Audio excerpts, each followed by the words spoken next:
성도님들 반갑습니다. 지난 시간에 이어서 오늘도 힘차게 한번 공부를 해보겠습니다. 지난 시간에는 우리 68혁명의 배경, 그 다음에 이게 사실 거시정치보다 이제 미시정치, 심지어는 부부의 침실까지 또 정치투쟁의 장이 되는 그 혁명을 설명을 드렸습니다. 그래서 그 혁명 때문에 그런 과정에서 그러니까 이제 혁명의 스타일이 바뀌었다 한마디로.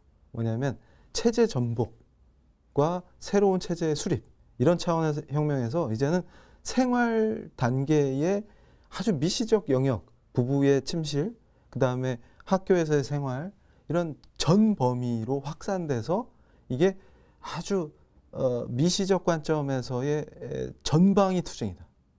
전방위 혁명이다. 그러니까 거기서 동성애라고 하는 것은 중요한 정치혁명의 전략 전술이다. 요걸 이제 설명을 드렸거든요. 그런 방식으로 지금 68 이후에 혁명 방향이 완전히 바뀌었다. 그러니까 이거를 이게 혁명이구나 이렇게 보셔야 되는 거예요. 그냥 순진하게 우리 그냥 사랑하게 해주세요 이런 문제가 아니고 이게 정치 혁명의 지금 상태구나. 그러면 이거를 법이나 제도로 수용하겠다라고 하는 것은 이것이 체계화돼서 우리 체제를 그 혁명의 관점에서 바꾸겠다라고 하는 시도라는 거를 인식하고 여기에 우리가 그 방어를 하고 대응을 해야지. 그냥 자기들끼리 사랑하겠다는데 뭐 하세요. 그리고 결혼도 하겠다는데 그냥 뭐 하고 싶으면 하세요. 제도를 싹 바꿔버리죠. 뭐 이러면 안 된다. 그러니까 무슨 얘기냐면 지금 사실 헌법에 이게 탑재되려고 시도가 되고 있잖아요. 헌법 개정 전국을 틈타서. 그러니까 원래 헌법 개정 논의가 나온 거는 통치 구조를 어떻게 할 거냐. 지금 현행 대통령제나 지방자치 제도가 이대로 좋으냐 이런 논쟁에서 시작되는데 슬쩍 여기다가 요 젠더 이데올로기를 탑재하면 국민들이 잘 모르죠. 그러니까 그냥 슬쩍 넘기면 이게 변신이 되면 어떤 일이 벌어지냐면 민사법 체계 전체를 바꿔요. 왜냐하면 가족의 개념이 바뀌죠. 부부의 개념이 바뀌죠. 그러면 여러분 생각해 보세요. 이게 법학자가 아닌 분들은 감이 금방 안 왔다면 생활세계에서 무슨 얘기냐면 이제 가족과 친족을 규율하는 법체계 자체를 뜯어 고쳐야 되죠. 만약에 동성혼이 허용되면. 그 다음에 또 뭐가 바뀔까요? 상속 문제까지 겹쳐요. 이게 복잡합니다. 그리고 게이 커플이 아이를 입양할 수 있느냐 문제까지 되죠. 복잡합니다. 그러니까 영국에서는 이 게이 커플한테 아이가 좋은 환경에서 자라야 된다고 거절하는 사람이 인권 교육받고 차별했다고 문제가 돼요. 잘못하면 이거 법적인 제재까지 받습니다. 이런 상황이 돼 있다고요. 그럼 우리 만약에 크리스찬들이 현실에서 나는 이 예수 믿는 사람으로서 도저히 양심상 그거 못하겠다. 이러면 해고당하는 거예요. 차별했다고. 그런 문제를 지금 인식해야 되는데 이게 바로 혁명이다. 그러니까 이게 과거의 레닌의 볼셰비키 혁명 같은 스타일이 아니라 새로운 버전의 혁명이 유럽을 강타해서 그 결과 우리가 존경했던 교회들이 싹 쓰러졌다. 그게 무슬림들한테 팔려가지고 이슬람 사원이 돼버리고 술집이 되고 이렇게 됐다. 뭐 그걸 지금 인식을 해야 된다는 것이죠. 그래서 제가 마오를 자세히 설명하겠다 이렇게 계속 지금 말씀만 드리고 마오를 본격적으로 안 다루고 있었는데 이제 오늘 본격적으로 제가 얘기를 합니다. 왜냐하면 이 마오의 사상이 마오이즘이죠. 이게 이 68에 엄청난 영향을 끼쳤다. 근데 상식적으로 우리 성도님들이 난 마르크스 레닌주의도 복잡하고 어려워가지고 이거 짜증나는데 여기에 또 중국 공산당까지 등장해가지고 그리고 또 유럽에서 또 중국 공산당은 또 이 사상은 또 왜 수입하냐 이런 어떤 문제가 있는데 이겁니다. 그러니까 이 사람들이 서유럽의 좌파들이 너무 실망을 소련을 보고 했어요. 그러니까 스탈린 시대를 보니까 이거는 해방이 아니고 자기들이 맨날 종속 독재 뭐 얘기하면서 프롤레타리아 독재를 하면은 해방 세상이 될 줄 알았는데 오히려 사람 다 죽어나가고 수용소 가고 이러니까 실망을 했단 말이죠. 근데 동방에서 빛이 비쳤다 이런 표현을 해요. 이 좌파 이론가들이. 그 빛이 어디서 왔냐면 마오의 저처럼 헤어가 없어서 빛이 났다기보다는 이 이론이 광명이다 이런 식으로 생각하는 거죠. 근데 이게 빛이 아니었어요. 왜냐하면 소련 스탈린은 마오에 되면 세 발의 피다. 그러니까 마오가 죽인 사람이 대약진 운동 기간에만 4,500만이었다는 거죠. 프랑크 디케터 교수가 연구를 해서 밝혀낸 건데요. 그전에는 이걸 숨기고 중국 공산당이 자료를 못 보게 하니까 제대로 연구가 안 됐던 거예요.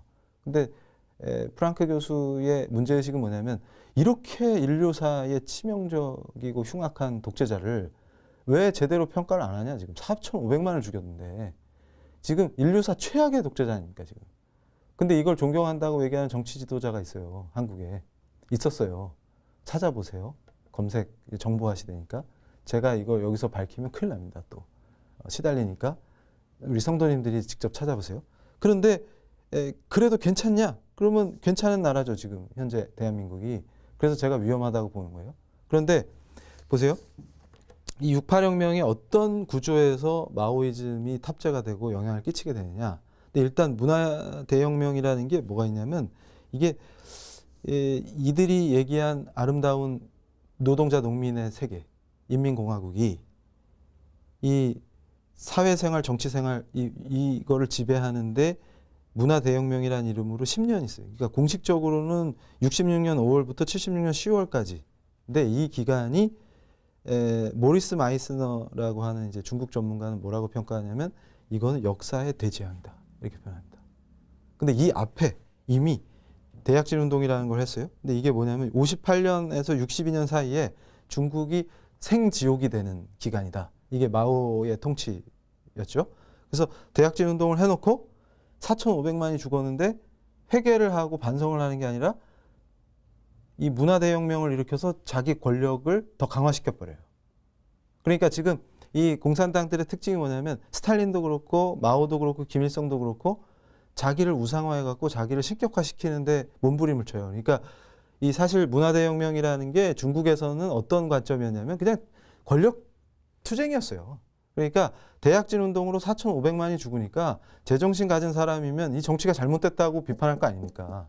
그러면 마오의 권력이 축소되거나 뺏길 위험이 있죠. 그러니까 이거를 다시 세팅해가지고 수정주의자들, 자본주의에 타협하는 놈들 이래가지고 싹 숙청해 버리는 거를 문화대혁명이라는 이름으로 건 거예요. 그러니까 심지어는 자기 옆에서 자기를 지켜주고 혁명을 같이 했던 그 동지들을 다 잔인하게 고문하고 감옥에 보내고 죽이고 그런 짓들을 숙청 작업을 벌일 때 당 내에 공산당 내의 세력으로 그 공산당들을 제거할 수가 없으니까 젊은 애들.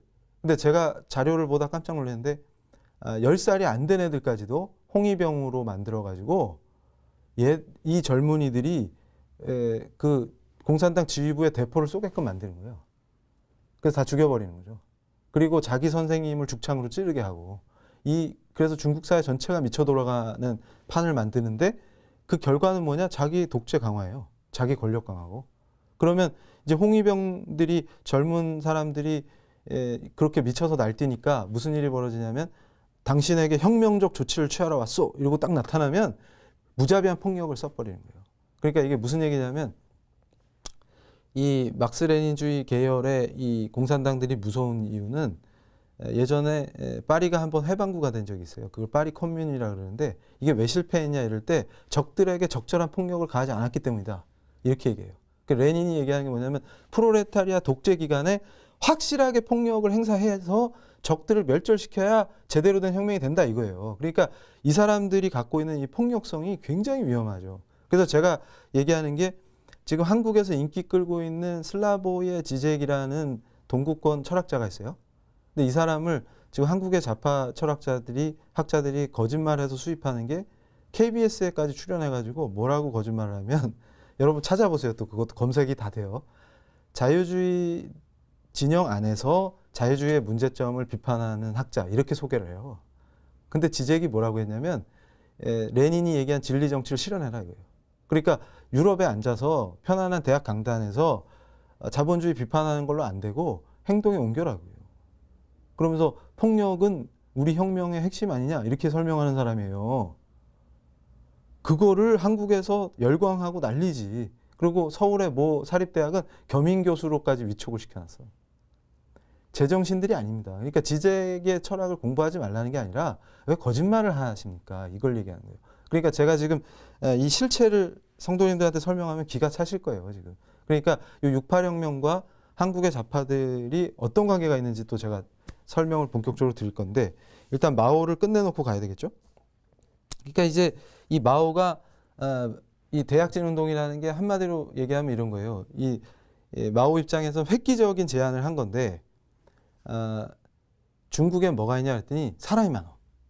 그러니까 근데 영국을 따라잡겠다. 짧은 시간에 이렇게 선포를 했어요. 그러니까 보세요. 스코틀랜드 르네상스라는 것도 사실은 생각해 보면 그 스코틀랜드의 개혁신앙, 그 다음에 잉글랜드의 청교도 혁명, 그에 뒤이은 명예혁명, 이런 아름다운 우리 개혁신앙의 전통에 힘입어서 자본주의와 자유민주주의 체제를 세우니까 영국 정치가 멋있고 배울만하다. 그리고 사회가 굉장히 풍요롭고 발전했다. 근데 지금 영국을 보세요. 그러니까 여러분들이 배낭여행 가거나 놀러 갔을 때 소비자 관점에서 여행 가니까 좋아 보이지 이민자로 살아보세요. 무슬림 천국이 돼 있고 동성애로 파괴되고 교회 사라진 그런 나라에서 이제 이민 가고 싶은 나라가 아니에요. 이제 바뀌었어요, 이제. 그러니까 급속도로 몰락할 거예요. 그러니까 영국이 정신 차리고 지금 교회가 다시 살아나야 될 텐데 지금 걱정인데 우리가 도와줘야 돼요. 거꾸로 지금. 근데 우리 교회도 걱정이네요, 지금. 그걸 모르고 저렇게 되면 우리도 끝장나는 거예요. 근데 이제 문제는 뭐냐면, 자, 이 사람들이 마오가 뭐라 그랬냐면 영국을 따라잡겠다. 짧은 시간 내에 이렇게 선언을 했는데 뭘로 따라잡아요? 그러니까 영국은 이미 자본주의가 진행되고 자유주의적 토대 안에서 자본이 많이 축적되어 있는 사회인데, 그랬더니 우린 자본이 없으니까 노동력으로 가겠다. 왜냐하면 중국에 깔린 게 노동력이다. 인구 최고다. 이렇게 된 거예요. 그래가지고 이거를 인민공사라는 걸 만들어요. 그래서 모든 걸 집산화합니다. 그러면서 농민들을 얼마나 힘들게 만드냐면요. 집단 노동을 시키는데 막 죽도록 해요. 그러면서 뭐냐면 생산량을 늘려라 그래갖고 양을 딱 정해주면 그거 안에 못 만들면 큰일 나는 거야. 그러니까 죽도록 만들어내는데 문제는 뭐냐면 그 할당량을 채우려고 하다 보니까 어떤 일이 벌어져요? 아주 어디다 팔 수 없는 품질이 떨어지는 것밖에 생산이 안 돼. 그러니까 무슨 짓을 벌이게 되냐면 그 생산품을 어디 소비를 못 시켜.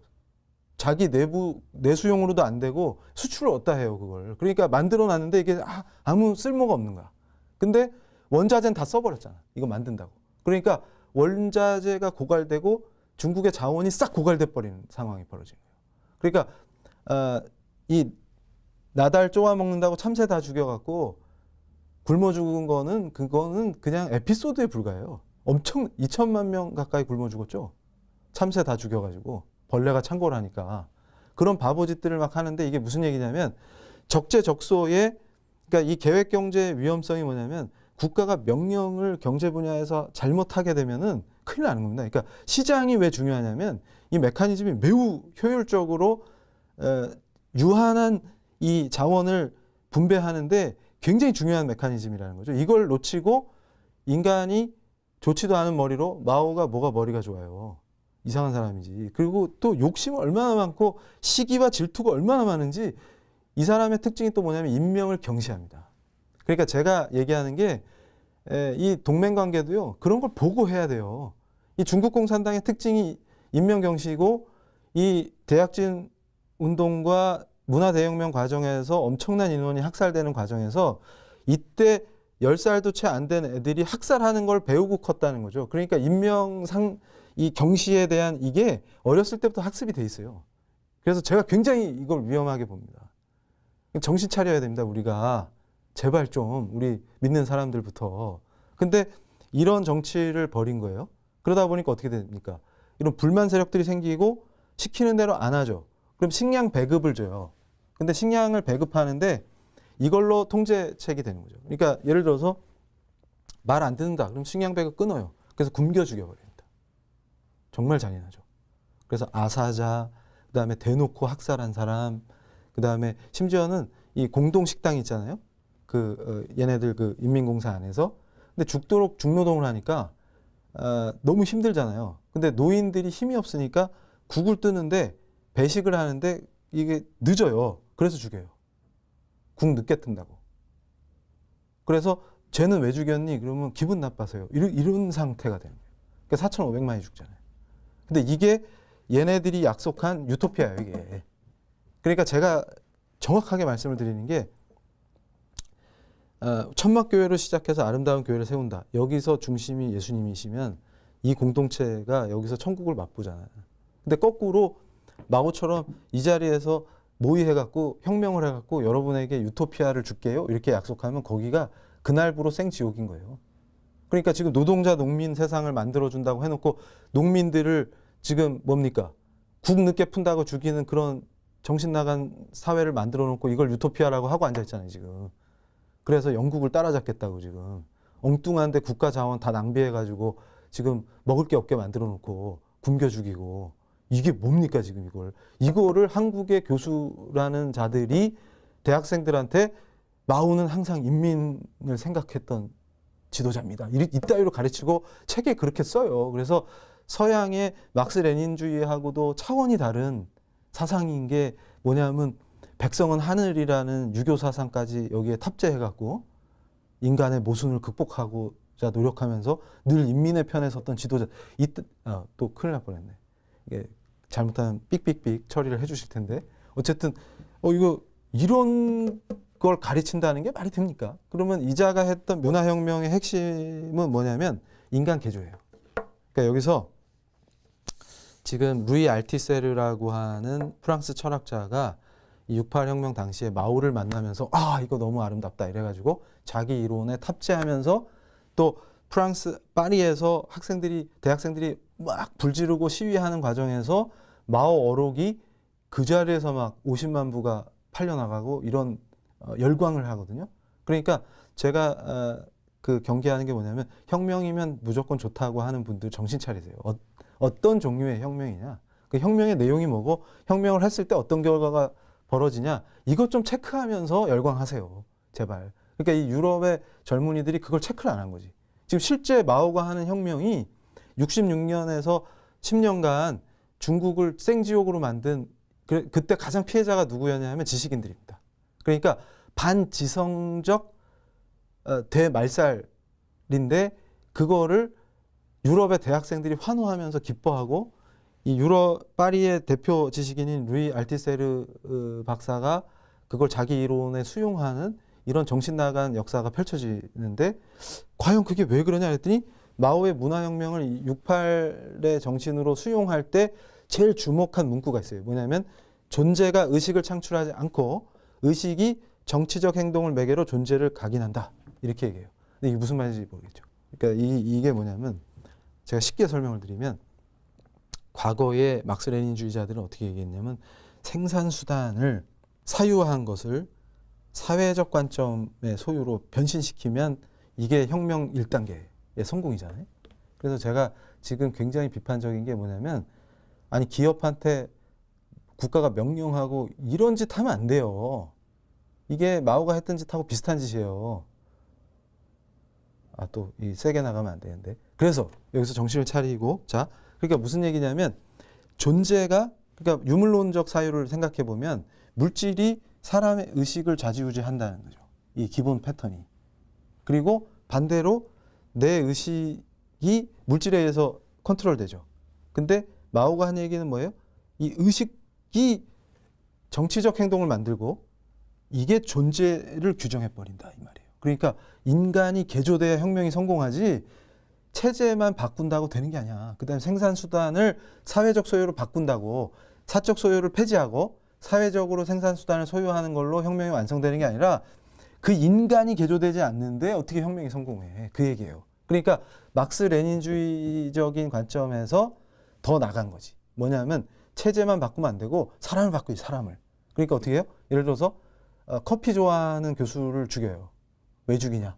그럼 커피라는 거는 그냥 단지 물질이잖아요. 근데 그 커피를 향유하는 그 문화에 젖어 있으니까 서양 부르주아적 생활 방식을 못 고쳐. 너 커피 끊어. 그랬는데 이미 끊으라고 명령한 게 대약진 운동 때인데 너 아직도 커피 몰래 먹고 있었냐? 너 죽어라. 이렇게 되는 거예요. 그래서 저는 죽었겠죠. 그러니까 커피를 좋아하니까 이미. 그러니까 루이 알티세르 교수님이 마오에 열광하셨는데 파리에서 우리 성도님들 파리 여행 가시면 카페에 앉아가지고 에스프레소 마시면 폼나죠. 그러니까 알티세르 교수님이 또 미남이에요. 나중에 정신착란에 걸려서 자기 아내를 목 졸라 죽입니다. 아주 비극적이에요.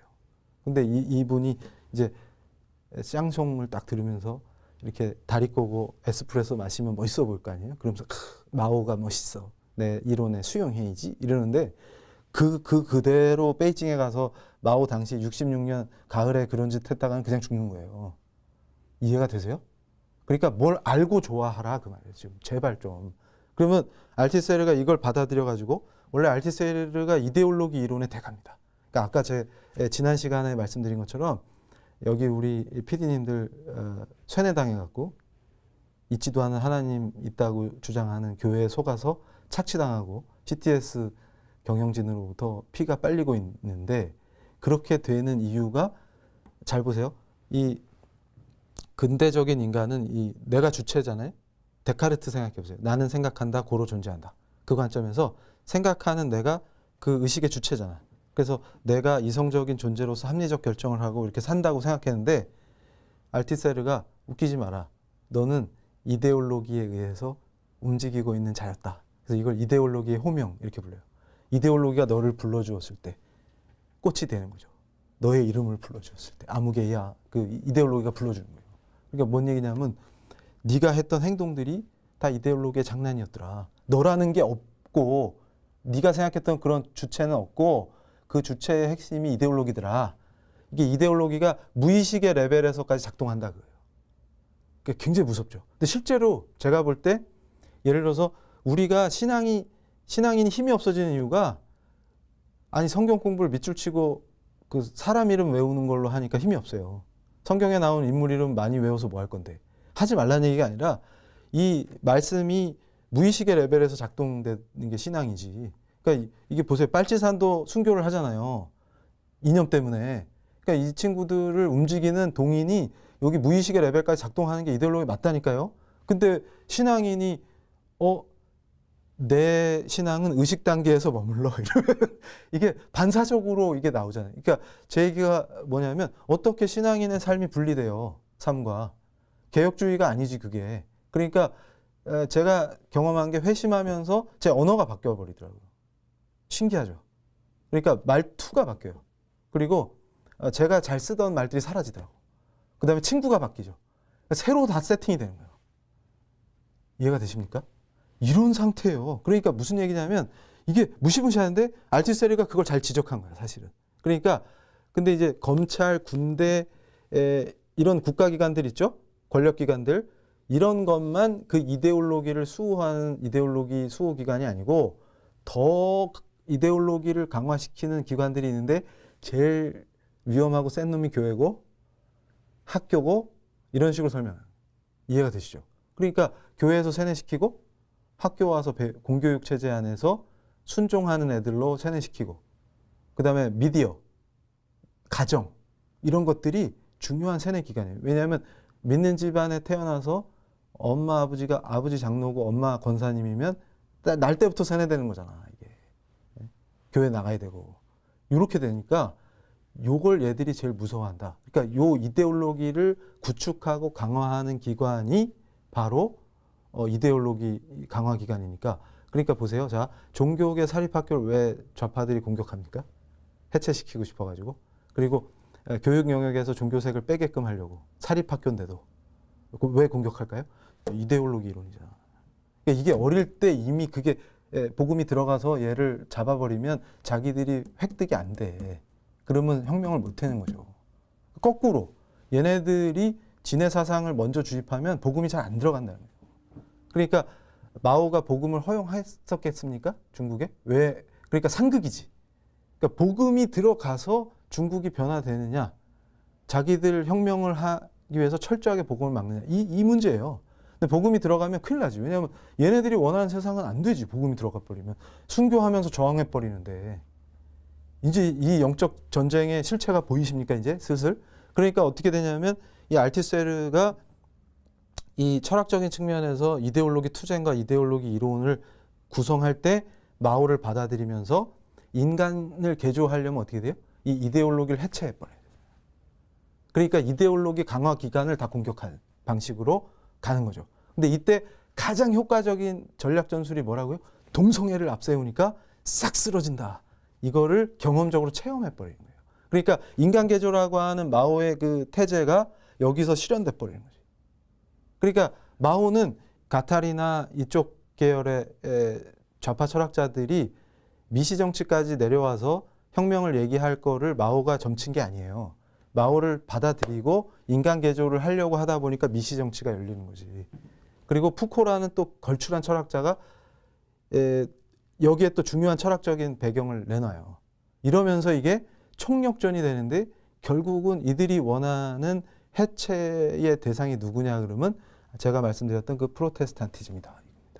그러니까 우리 개혁주의 신앙을 해체하고 그 교회를 해체시키는 게 혁명의 목적이에요.